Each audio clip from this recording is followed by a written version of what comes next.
If you want to increase the safety as you operate on your table saw and at the same time increase the quality and accuracy of the cuts, well, I may have just the accessory you've been looking for.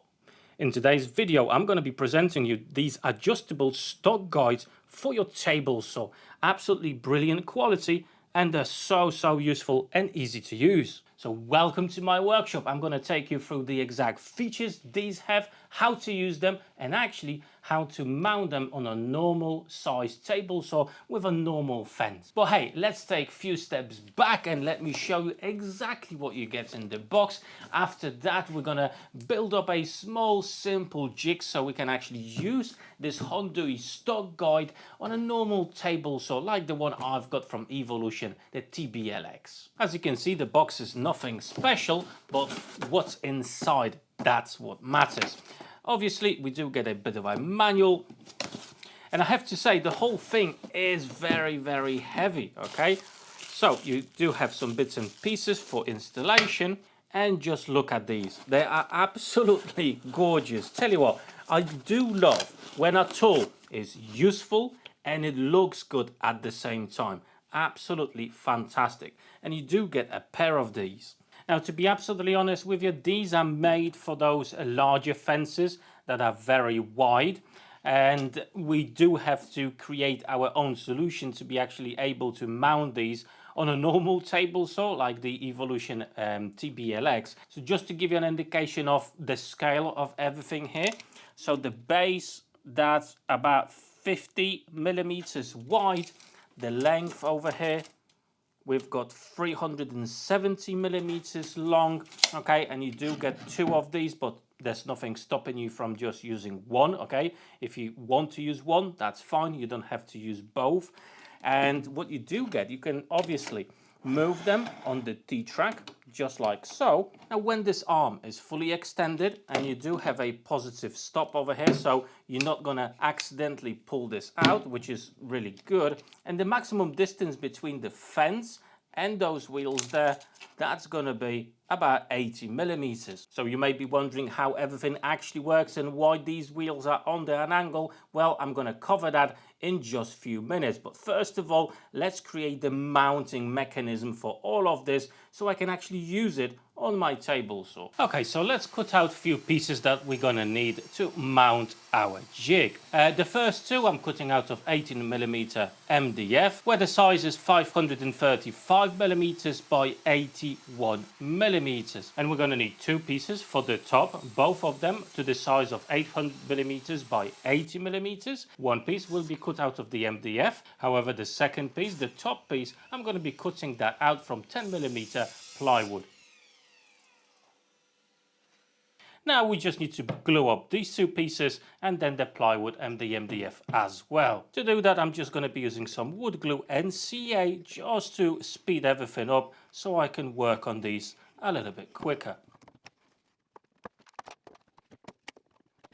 Right, as you can see, I've attached the sandwich of the two MDF boards to the side of our fence. Okay, that will give us stability and something to actually place this top piece, right? So very crucial thing, just make sure that the top of these boards is flush with your fence, okay?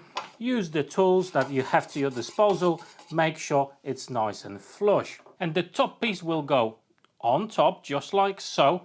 And I'm going to glue it in place. Again, normal wood glue and a bit of CA for speed. And then I'm probably going to drop maybe 3 or 4 screws on top just to hold it in place. However, you need to make sure that the edge of this glue up needs to be flush with the side of the fence. And just clamp it down and give it a few minutes for the glue to set. Now we can reinforce it with some screws.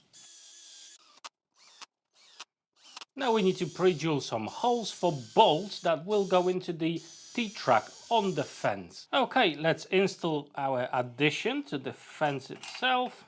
Now, if you do have wing nuts, you can secure it with those. However, unfortunately, I don't have them, so normal nuts in my case. One thing that you need to be aware of, when this is fully retracted, like so, okay, the side of it needs to be at a minimum flush with the side of the fence, preferably a few millimeters inside. Okay, that's the best position for it. And as one of the options of this, you can actually remove the top from the track itself. Now, unfortunately, these bars are not designed to go into normal size T-trucks. That's why you do have these ones, the specially designed ones. However, if you're curious about the size of these, I'm going to tell you right now. They are 16 millimeters wide and 6 millimeters thick. On my fence, I did put a line to make sure I'm going to be in the right position to install these tracks, and I can put on the marks and pre-drill the holes.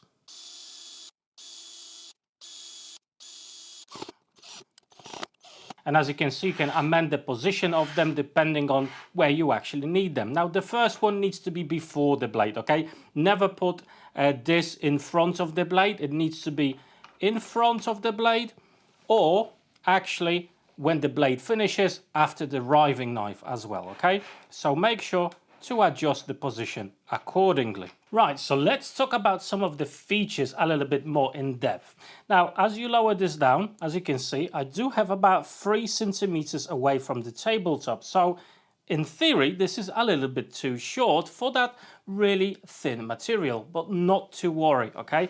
You do have 2 screws over here that you need to undo.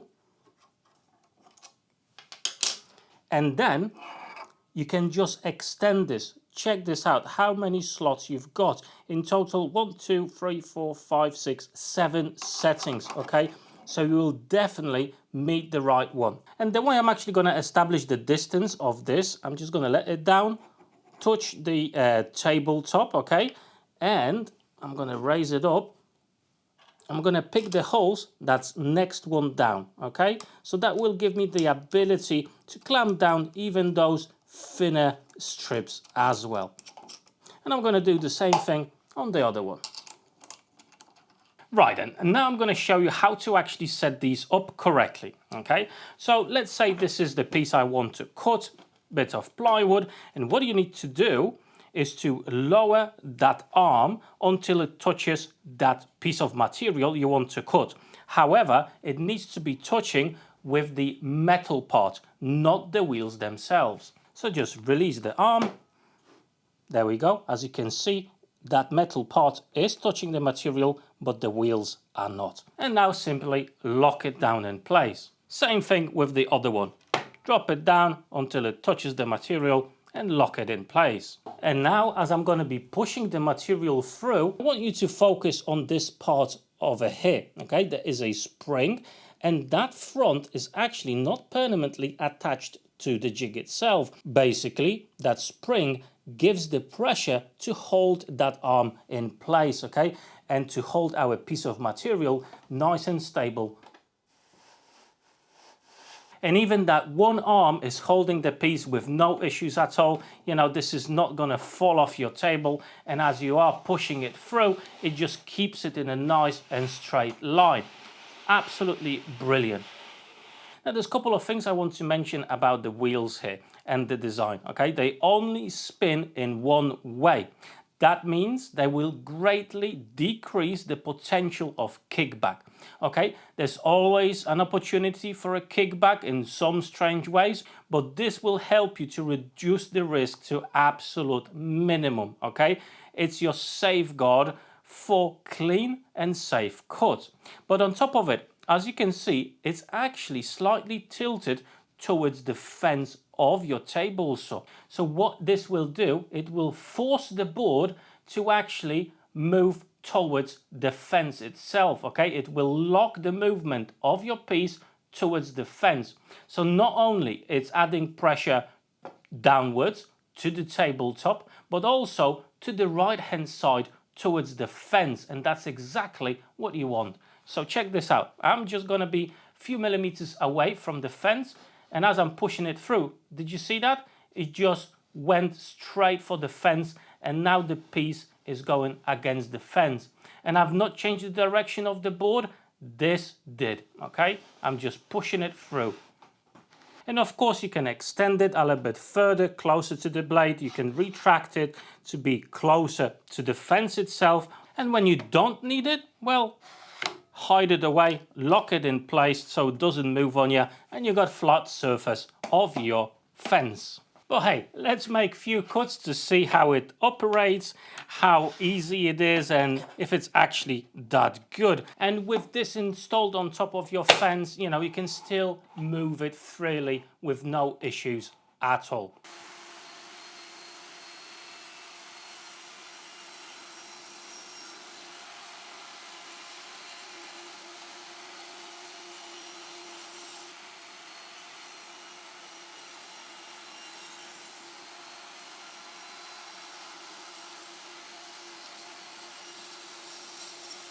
And there you have it, guys, a fantastic accessory for any table saw, even the ones with a normal fence like the Evolution. As you can see, you do need a bit of DIY inspiration to actually mount this, but it's not too bad, and it just holds up absolutely fantastically, no issues at all. And hopefully, as you've seen, this will not only increase the safety as you operate your table saw, but also it will help you to guide the stock through the blades. It will force the material you're trying to cut onto the fence itself and onto the tabletop of your saw, which is super important. And it will again reduce the risk of a potential kickback. So in my books, it's definitely a fantastic upgrade that's worth the money. The overall quality of this product from Hongdui is absolutely fantastic. There's no blemishes on the paintwork. Everything is nice, sturdy and solid, quite chunky and heavy to make sure it does the job correctly. So where it comes to the perspective of quality, this product is definitely a very high and nice quality for sure. This is my opinion about this product at this point. Now, if you want to find out in the future if there was any issues with it, or maybe I actually found some more uses for it, then make sure to stick around to my channel and subscribe. And if you enjoyed today's video, drop me that like button down below. If you are interested in these, I'm going to drop some links down below in the description of this video. And our little birdie told me that there may be some good offers on Banggood, so watch out for those, and maybe you're going to be able to pick this up for a very decent price. But now I just wanted to say a massive thank you to my Patreons for the ongoing support. And before you go, check out these two cool playlists, plenty of fantastic videos there, so click on them and maybe you'll find your next one to watch. However, for today, that's all. Thank you so much for watching. Take care.